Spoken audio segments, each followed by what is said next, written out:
Welcome to Help Nobody Told Me. We're so glad you tuned in for this week's episode. And I am Shannon Johnson with Berkshire Hathaway, and my co-host today is Minnie Lindard of SOS, and she is our, as I always say, organizer extraordinaire. Thank you. So we're so glad to have you hosting today, Minnie. Thank you. It's fun to be hosting with you. We love it. And we do love it. Amy Ratnow is our guest today, and I'm so excited to have Amy on. I'm going to give you a little bit of blurb about Amy and her background, but then I'll let you take it away. So Amy has a company. It's called ALR Connections, and she is passionate about empowering women, especially parents, supporting local businesses as well. So can you talk a little bit about ALR and what you do and help women re-enter the workforce? And I think everybody would rather have it come from your mouth than mine. Well, thank you for having me. Yes, so ALR Connections is basically a company that is matchmaking women who are in that last stage of their life before they're going to retire. They might have like 5 to 10 years left in their career, or anywhere between age 35 and older, who had a life. They've maybe been something before, like it had an MBA or an accountant, or they were an executive assistant, whatever it may be.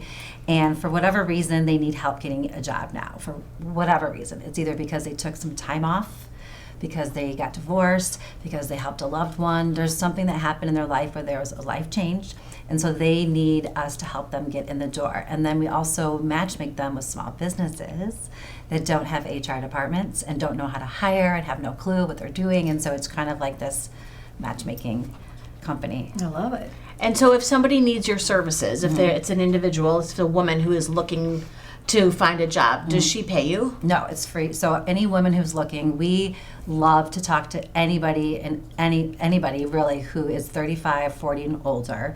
And we'll talk to anyone, but honestly, that's their sweet spot, because those are the women that tend to need the confidence, the support, the advocacy, because of that time in their life where companies don't necessarily want to look at them, but they don't realize that they're actually the golden egg of like hiring. They're amazing because they're dependable, they're reliable, they're resourceful, they're kind of like the mothers of their home, and now they're the mothers of the offices. And so these tend to be the office managers of a company who need those office managers. So it just is a really good fit. So it's free for the candidate. They don't pay us anything. We love to talk to them on the phone. We do like a 30-minute interview. It's so great. We get to learn all about them.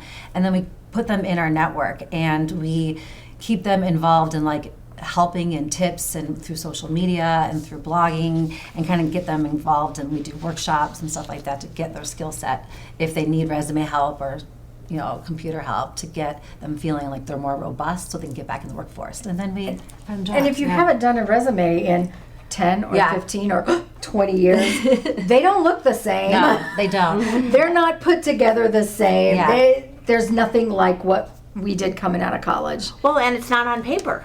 No. Right? We all said we had the nice paper. Oh, yes. The resume paper, which was special compared to your regular printer paper.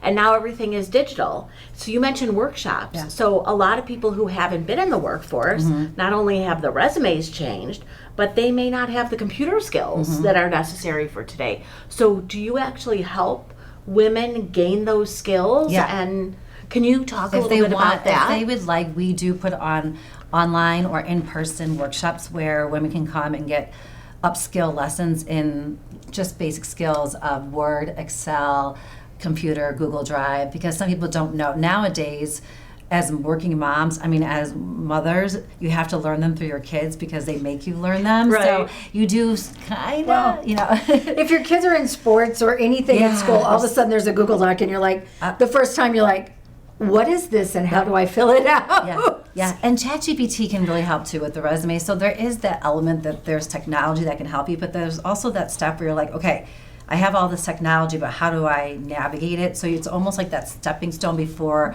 and helping you get back into the workforce. Which pieces do I incorporate? Yeah, and how do I do my LinkedIn profile? And how do I create all these images to make myself most, Probably clean up your social media, right? Yeah, it's like when you go into a home and you have to like tell people what to do with the house before Have to they get it on stage the the market. house. Yes. We gotta stage the person, candidates, stage right? the candidate. Yes, exactly. Same thing. Yeah, same thing with you. Yeah. Right. Yeah, make it all presentable before they, get out into the wild.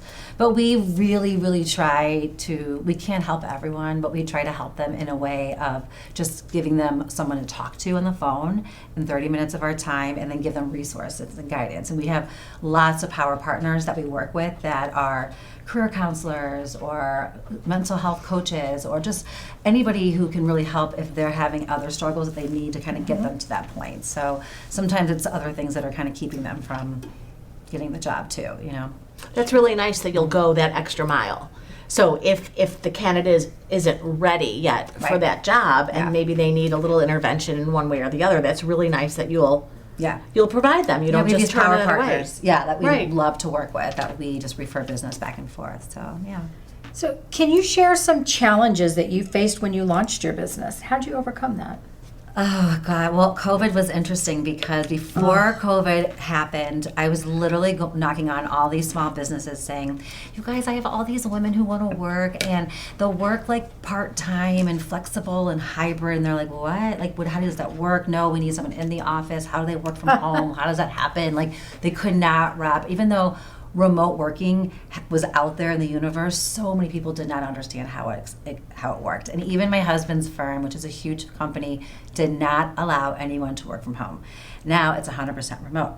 And now they can't get anyone to come back in the office because they don't pay them enough. So it's been a really interesting switch in my business. So at first I was trying to convince everyone to work from home, or like how work from home was able to be accomplished, or even hybrid or flexibility. And then once COVID happened, I thought I was going to lose my business, because there's all small businesses. No one knew it was going to happen. And then all of a sudden, when things started coming back again, I got really busy because all my clients wanted remote and all my candidates wanted remote. So it became very easy. Now I'm seeing it go back to hybrid and more in person, but at least they understand that people can work from home. So how much of the referrals that you do are hybrid or remote? It's probably 50-50. If you go on our website right now, we have a part-time page and a full-time page. And we try our full-time, most of those jobs try to have flexibility involved. Sometimes they're just, no, we're 9 to 5, and that's the way that is. But they all know that our niche are mothers who need the flexibility, and they want someone who understands that they are moms, and that is a priority for them, that they're not going to sacrifice who they are to work for you, because that's not who they are in their stage of life. But they will sacrifice the time that they're available for you, but not, Right. they'll have boundaries, kind of, yeah. And Yes. that's okay. Yeah. Yeah. Right. So what kind of obstacles do these women encounter? We talked about sometimes they've got to get kind of up to speed with what's going on in today's workforce. But what other kinds of things that, like divorce or loss or children in the mix and things like You that? see ageism for sure, right? Like you see confidence levels, you see them feeling like, okay, I did this, maybe I'm gonna like pivot and do something else. How do I get myself in the door, and how do I use my skills to become something else? So you see a lot of different things because we change a ton at this age. And most people know kind of who they are at this part of their life, and they know what they want. And so it's more about the culture, and they all have the soft skills, and they can be trained pretty much what they're doing, because none of it is really rocket science. It's more about the right culture, the right boss, the right industry. They're all kind of doing the same thing, which is office management or office support. All the jobs are basically, you're either a technical person where you're really good at math and Excel, or you're like really creative in customer service and more marketing kind of person. That we really see like the divide in the two, and so we kind of just know who's in different categories, and yeah. Great. How do your clients, who are the small businesses, how has their approach, or has their approach changed at all to hiring people like this who have not been in the workforce?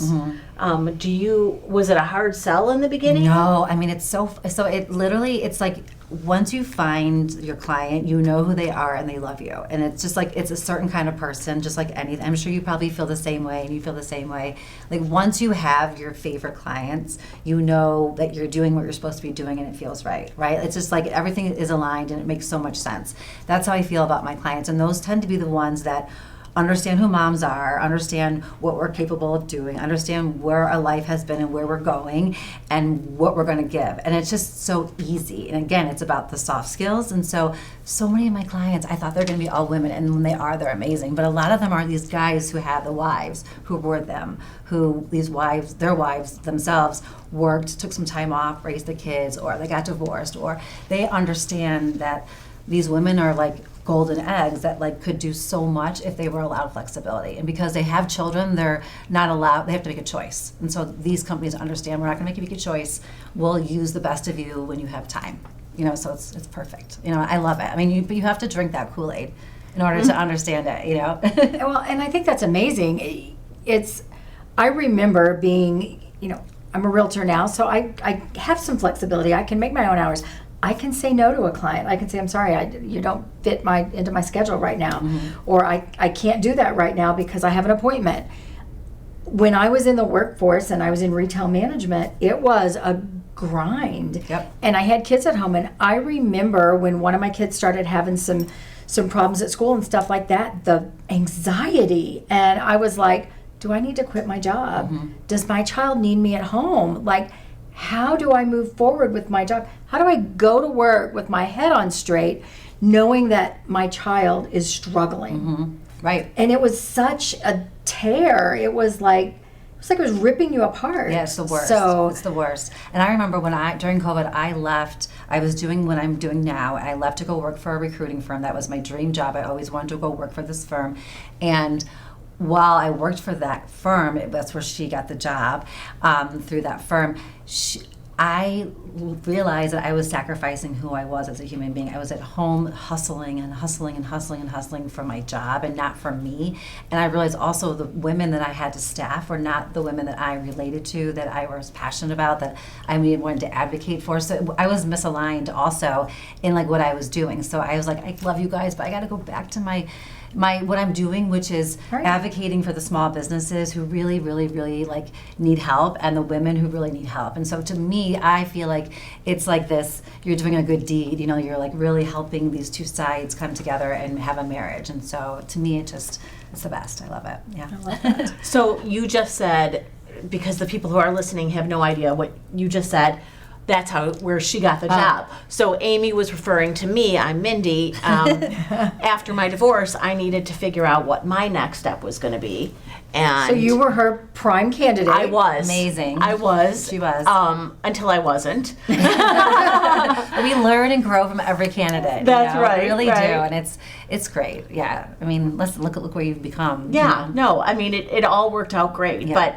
But like I said, I was getting a divorce and I needed to go back to work, and I had not been working for pay during my marriage. I had been volunteering and doing lots of other things that increased my skills, but was not earning money. And I went to Amy and said, this is the kind of job that I'm looking for, and I need insurance, and and she got me exactly the job that I said that I wanted. And after doing it for a few weeks, I realized it wasn't what I wanted, and it was the best thing that ever happened to me. And then I started my own business. But because it was a realization of, I know what I want to do, and this is, let's change paths here. Right. Mm-hmm. So, but speaking from experience, like your system works, even though during that time that was not ALR, it was the other company that you were working for. So in my defense in that, I was not working for ALR, and I didn't know the client intimately, so I only knew one side, because that's how most recruiting firms are transactional, where we're not, like, we really, like, I would know it's just a very different way of doing business. And so I own the, I know what's going on. So, right. So it was just So you say you get to know your clients. What are the kinds of things you get to know about them? Because you get a resume and you see their job history or whatever. Yeah, and I don't. What do you mean when you say you use get a resume? to know them?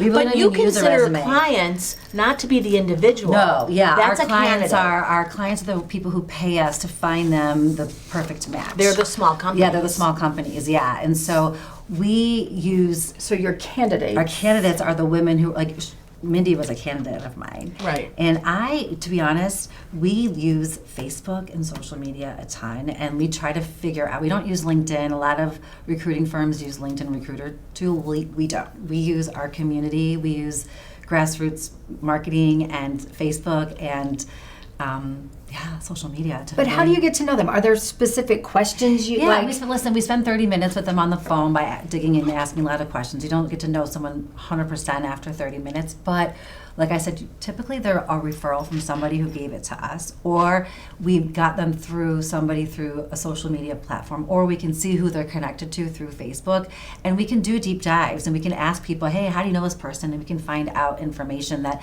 is better than like going on a LinkedIn profile sometimes. We'll do it all, but yeah, we just do our research. And this is one of those things that people need to know. What she just said is key. She does a deep dive on their social media. Yeah, we do. Yes, employers look at your social media. Oh, yeah. And if you want to make sure that what's on your social media is representative of you, but also is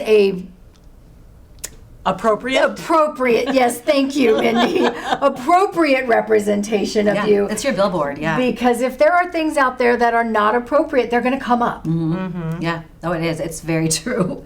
So clean up your social media. Every company I've ever worked for really does do that. So people don't realize that it is such a huge tool, Right. and we use it a lot. Just even ask who they're connected to. So yeah. What about the people that you call your clients, the small businesses? How do they find you?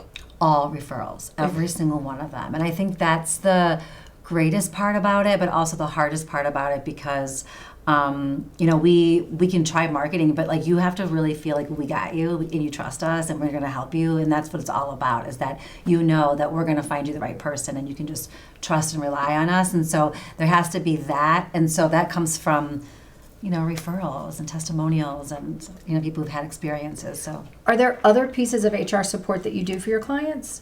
no, we only do hiring. Okay. Yeah. So this is for small businesses that don't have an HR department, and you come in and fill that role for them. Yeah, we do.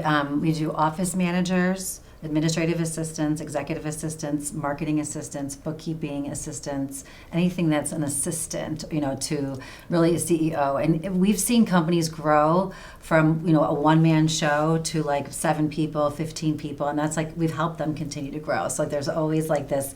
And a lot of times companies don't know, do I need someone for like 5 hours, 15 hours, 20 hours? So they think they only need someone part-time, and so we help them do a part-time person, then they end up hiring them full-time because they don't realize what they don't know until they have that person in there that helps them get to where they need to be. So we've seen so much evolution with small businesses. It's amazing to Well, watch. because once that CEO, business owner, Let goes. is freed up, Yeah. and that assistant takes all of these things off their plate, Yeah, then they it can grow. opens them up to do their job. And to grow and to see what they need and to fill the holes. And so it's always that question of Yeah, when. And, when. and it's the same thing for realtors, because the same thing, you talk to coaches and they're always like, why haven't you hired an assistant? Because why are you doing X, Y, and Z and, paperwork that you could hire a licensed Yeah. assistant to do? You can be out there meeting people and doing client meetings and all the stuff that you really need to be doing, Right. being the What face you're of good your at. company, Yeah. and not doing all the behind the scenes Yeah, stuff. stick to what you're good at and not like try to do all the things that you're not good at. Let go. Like you have to let go of that control. But it's like realtors and, financial advisors and accountants and creative people and coaches. Like they're all the ones who, have a hard time letting go. And doctors for sure. Like we could staff office managers all day long, but they think that they know how to staff and they can do it on themselves. But it's like it's just this control thing, So it's funny, but we have. That's what we do. Yeah, the office management is like our gold, I guess. Yeah. And you're based in Illinois. Do you have clients and candidates that are outside of Illinois? When I started this 8 years ago, my dream was all remote. That was what I was dreaming, because I was thinking of myself. I had 3 kids under 3.5, and I wanted to work while they were napping or while they were watching something, or I just wanted to use my brain doing project work. So I wanted remote type work. And so that's what I would love, but I have just realized that all my clients are people who trust me and know me. And so my business has only evolved in my communities of people who trust me and know me. So I don't know how to get past that because that's what it's really all about. And so we're launching into other suburbs. So those people become the people who they trust and know. But like me, I think it has to go organically through the suburbs versus remote. Unless a company wants to be, I know we have some, but it's like I don't have those relationships. Right. So. And you are so relationship based. Yes. You're so relationship based. Yeah. Well, so you said with your candidates that you spend 30 minutes on the phone really getting to know them. And you have a similar process that you do for the small businesses? I mean, typically the small businesses, we go into the office and get to like see how their office is, what the culture is like, so we really understand who are all the players and kind of their personalities and stuff like that, because we want to kind of get a vibe so we can sell it the best, because it really is matchmaking more than anything. It really is a work relationship, a work marriage.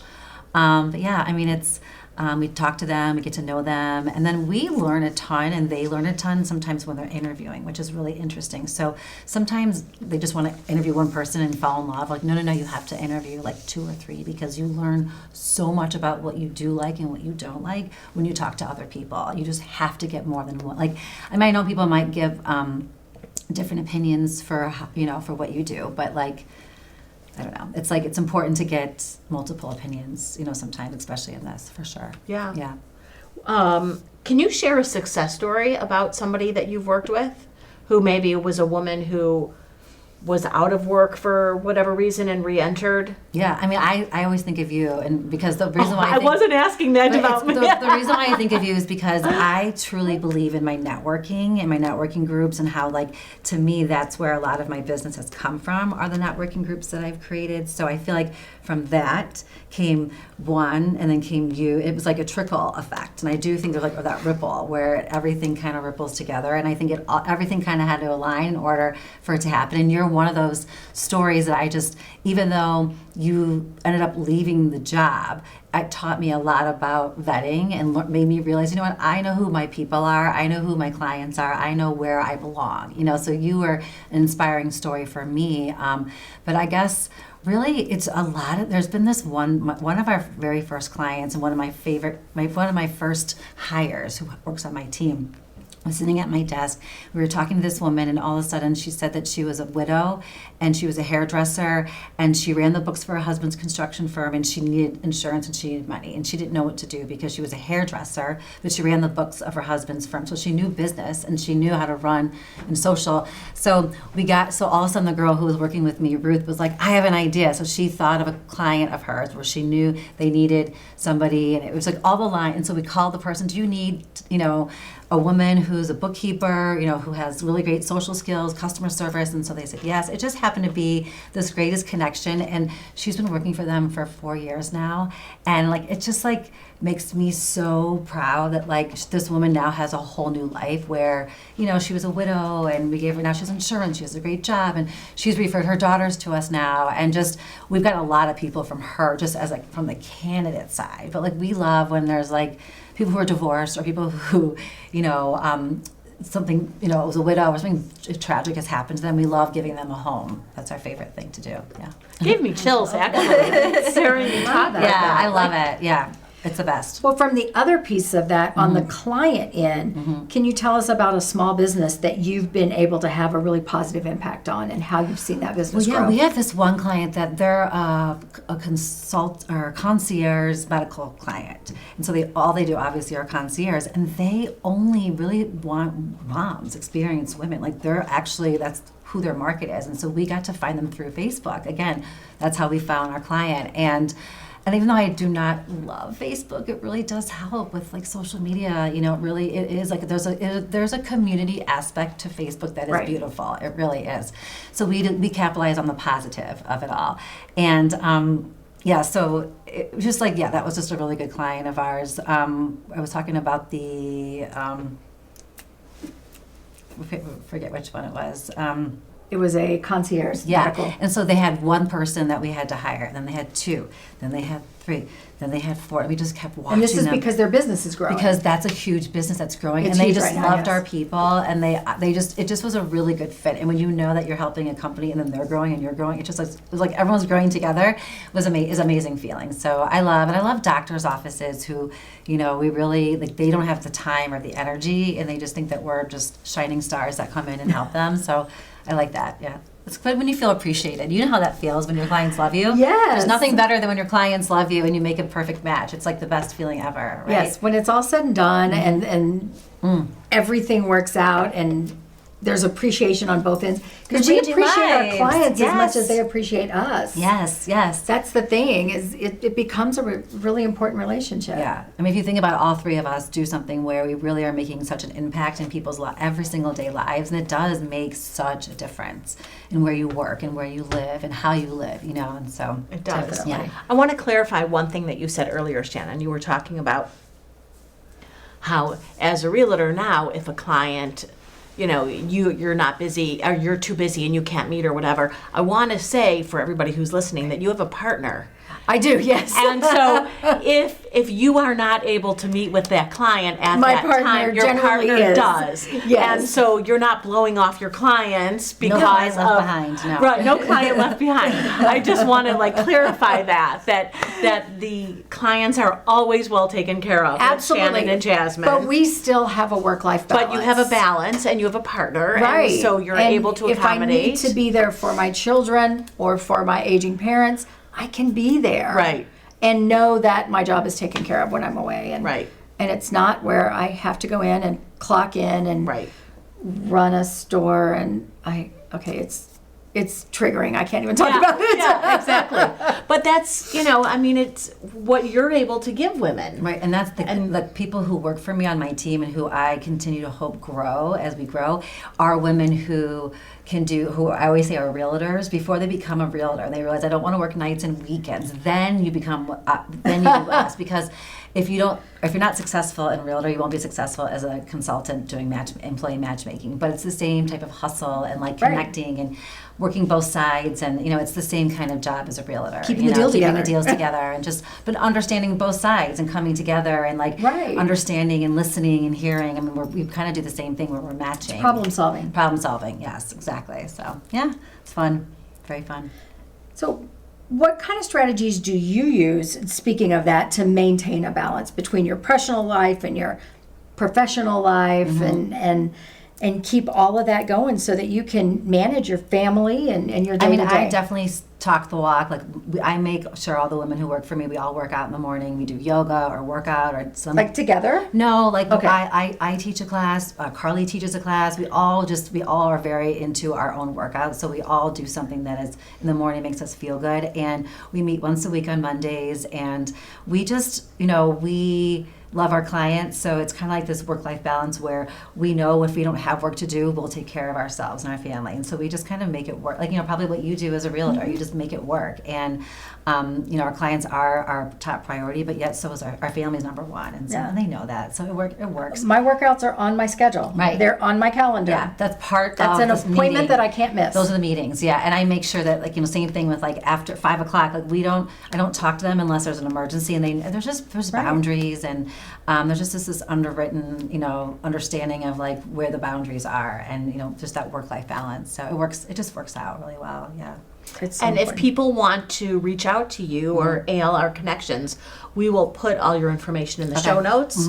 But is there any email or anything that you want to share No, with so we people? had done staffing women, because when I started the company 8 years ago, it was my initials, ALR Connections, and I was making connections, and I really didn't think I was going to have a company, and then just kept growing, and so now I'm it's still ALR. So we have staffingwomen.com also, but it's ALR Connections and staffingwomen.com. Yeah. Before we wrap up, Yeah. give us your top piece of advice for women re-entering the workforce. I think actually taking a really good photo of yourself on LinkedIn or your social media is super important. Everyone looks at that photo. And if you don't have one, it means that you're not really into what's going on. You don't really care about your image. And if you're looking for a job, that's kind of important right now, because you're like a walking billboard. And so you have to put yourself out there. And I think you have to have a nice profile picture and really unfortunately, this is pathetic, I know, but you really have to make your social medias look nice right now. If you're looking for a job, because Clean up the social clean media. Up clean up From your the social profile media. picture down. Yeah, and then get a nice blazer, and be yourself, and don't chew gum, and be on time, and be your best self, and ask questions. Yeah, I love a lot. it. Yeah, Yeah.